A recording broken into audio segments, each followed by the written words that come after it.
Hi, my little butterflies, and welcome back to The Broken Mirror. The 4 chapters before this and the playlist that contains every single chapter are linked in the description.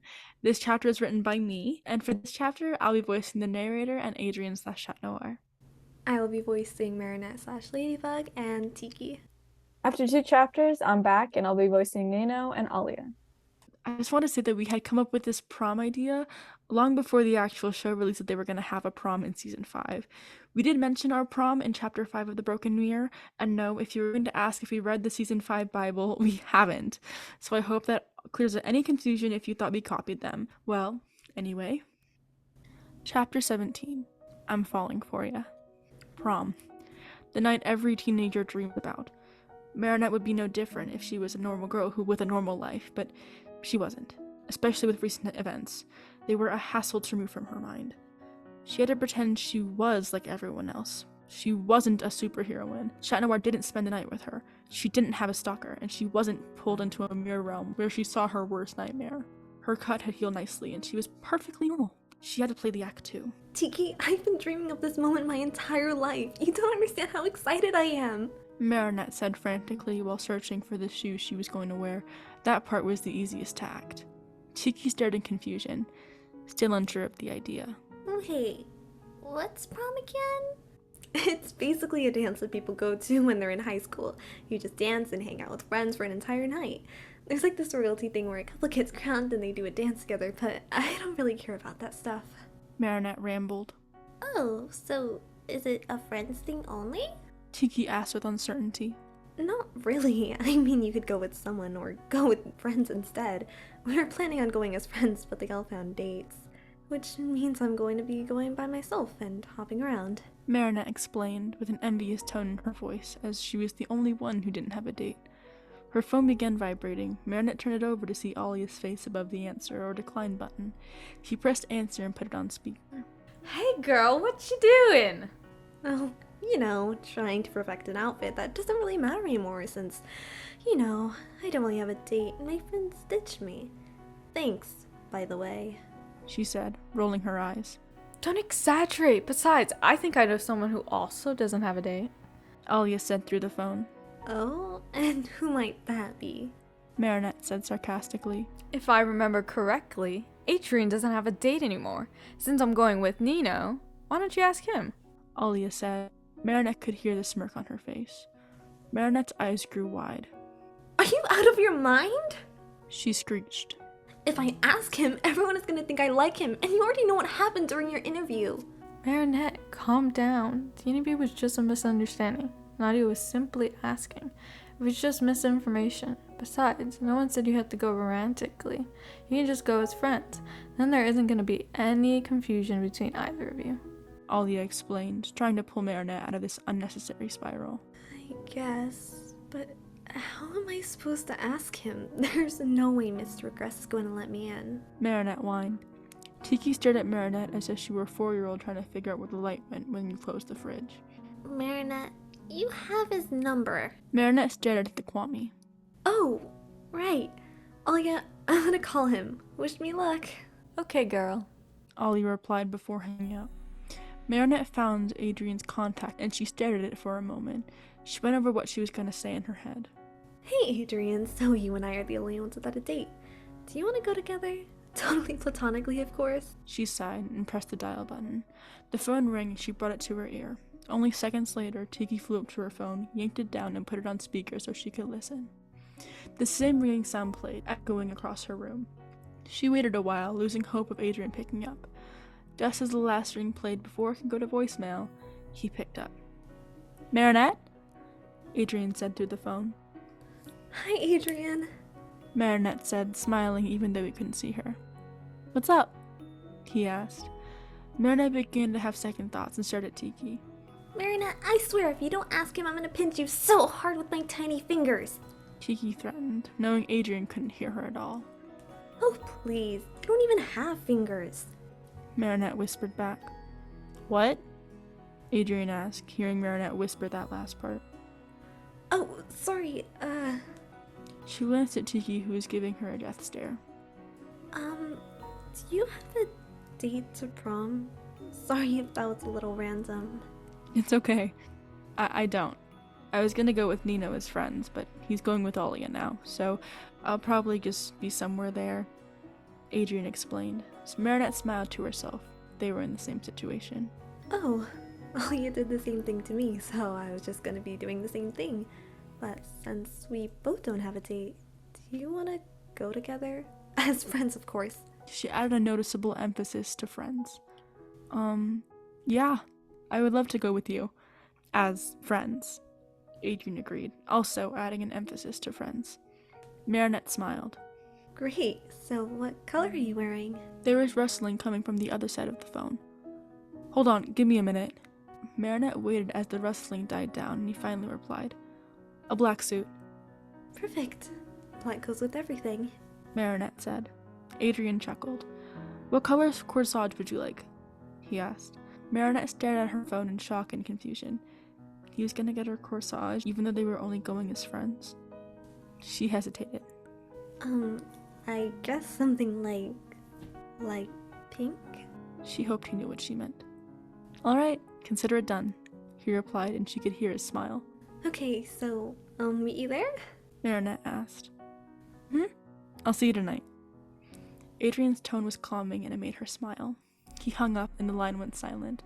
Marinette set her phone down on the desk and glared at Tikki. I hate you so much right now, Tikki. The Kwame was taken aback by her comment. Why? What did I do? Thanks to you, I have a date to prom. Don't get me wrong, that part's nice. But it's the fact that I have a date with Adrien Agreste. Everyone's gonna ask questions and whatever a thing. We're probably gonna be on Twitter, or even TikTok, or even the news. She paused to take another breath. All of those fangirls for Adrien are going to despise me for stealing Adrien, even though we're only going as friends. And who knows, maybe Mr. Agreste will get a restraining order against me, and then I'll accidentally glance at him in the hallway, and then I'll go to jail for the rest of my life. Marinette rambled, exaggerating the situation. Once again, Tikki found herself staring in shock. Marinette, calm down. No one needs to know you went together. Besides, you were originally going as a group, so anything you do together would just be you two as part of the group. Just go with the flow. Marinette inhaled deeply, then exhaled with just as much strength and nodded. She set her vanity and began applying makeup to her face. Well, either way, I'm going to look stunning. The time swept by in no time. It was 8 p.m. Marinette's nerve hadn't settled, they'd just become worse. She hoped Tikki was right and no one would notice, but the nagging feeling wouldn't leave her alone. Tikki, this is a mistake. I never should have asked him. Marinette trembled, pacing the room. Marinette, listen to me. Tikki said sternly, flying up to Marinette's face and placing her tiny hands on her cheeks. Just because you and Adrien put a title on it doesn't mean it changes anything. No one knows that you two are going together, and if anyone asks, you're going as friends. If you're lucky, someone might ask you for a dance because you look extravagant. Tikki was right. Marinette's dress was more than beautiful. The entire dress was a pastel pink with a lace engraved in flowers covering it. An overlapping V-neck bodice that ended directly at her waist, giving her an hourglass figure and fanned-out flowy skirt ending just below her knees. The top hung over her one shoulder, while the other was off the shoulder. Her dark hair was twisted into a bun, leaving 2 strands of hair to frame her face. At her feet, she wore pink flats with the same flower design as her dress. In her hand, she held a handbag with her signature logo, a flowery M. She looked ravishing. Come on, Mary. Stop stressing. Tonight you're gonna dance till you drop. Tikki said, spinning in the air doing small dance moves. Marinette giggled, picturing Tikki getting sturdy in the middle of the dance floor. Okay, get in the bag. She said, opening her handbag so Tikki could fly in. Tikki didn't put up a fuss and flew in because she wanted Marinette to relax and have fun. The walk down the stairs was uneventful up until she reached the bakery, where her parents bombarded her with hugs and kisses, telling her how extraordinary she was because she made the dress herself. It wasn't until another customer walked in that they had let her go. She made her way down the sidewalk to Collège François Dupont, the clicking of her shoes in sync with the music blaring from the building. She watched her students filed inside, all dressed in beautiful outfits. None of them were as good as hers, though. When she made it to the stairs, Marinette leaned against the railing, waiting for her friends to arrive. She tapped her foot against the stairs, hoping she wouldn't be waiting for long. Only moments later, a car pulled up, and Alya hopped out, glancing around before locking eyes with Marinette, her face pulling into a smile. Hey, girl! She called. running up to Marinette. Nino followed swiftly behind her. Marinette giggled. Oh yeah, you look beautiful. Alya did a twirl for Marinette, showing off the dress. She wore a tight, burnt orange ankle-low V-neck dress with a slit from the top of her thigh to the bottom to expose her leg. The back was laced with a corset. It was perfect for her. When she finished twirling, Alya started. My dress is mediocre to compare to yours. Marinette, your dress is incredible. You look like a princess. Alya exclaimed, taking in every detail of her dress. Marinette's smile doubled in size. Thank you. She turned to Nino, who wore a black suit with a burnt orange pocket square. And you clean up nice, Nino. He bowed. Why, thank you. He said in a sophisticated voice. Marinette laughed. Do you guys know where Adrien is? She asked. Nino's smile dropped. Did you not hear? He asked. She shook her head as she still had a smile. His dad isn't letting him go. He called me and I heard the whole thing go down. Nino said. Marinette's smile dropped. What? Yeah, his dad came into his room and said he wasn't allowed to go to prom since he hasn't been playing the piano. And then he mentioned that he had to go because he had a date. His dad was furious and asked who, and he mentioned it was you. His dad probably took his phone from him after that. He explained. Marinette stood there. Oh, okay. I might just go home then. She crossed her arms, rubbing her left arm with her right hand, suddenly feeling the bitter cold. No, Marinette. This is a distraction. We need you here. Alya pleaded, reaching out to place her hand on Marinette's shoulder. No, you really don't. You guys will be dancing together the whole night, and I'm gonna be alone. Besides, it's better this way.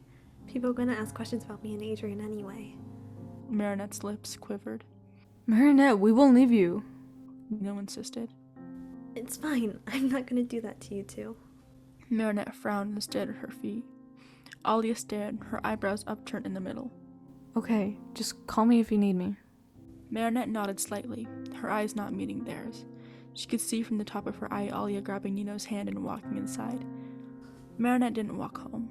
She didn't feel like it. So much for acting the part. Marinette thought. She sat at a bench outside the entrance, her dress hanging limp over her body. No one was gonna see it.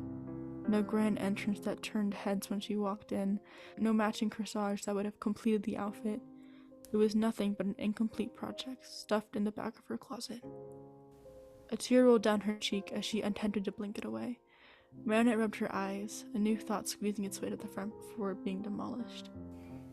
I have an order from Marinette Dupan Chang, someone said in front of her. Marinette looked up to see the famous Chat Noir bowing with an outstretched arm holding a small box with a bow sat on top. What? She whispered, her voice numb. He stood up. My friend Adrien asked me to take you to prom because he couldn't make it. He explained. That's sweet, Chat. But I'm probably just gonna go home. Marinette half smiled, trying to let him down easy. Marinette, you're not gonna waste this night, especially not with a dress like that. You look amazing, he insisted. I know a good place where we can hang out without anyone seeing. Marinette sighed. I don't know. She stared into his eyes. He saved her last week from her nightmare. She at least owed him this, right? I guess. Perfect. He extended his free arm and Marinette grabbed it. Chat Noir wrapped his arm around her waist the same way he did to Ladybug during their platonic date. Extended his stick. Marinette yelped from the sudden gesture. Marinette shut her eyes, freezing from the chilly air since she didn't have her suit.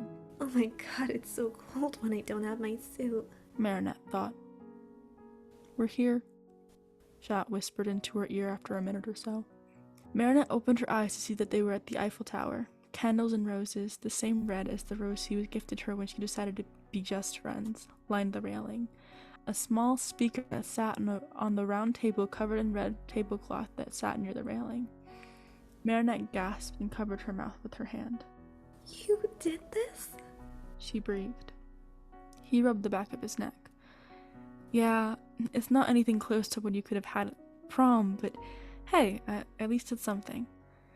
She turned to him and placed her hands on his shoulder. No, it's amazing. Trust me, Chef.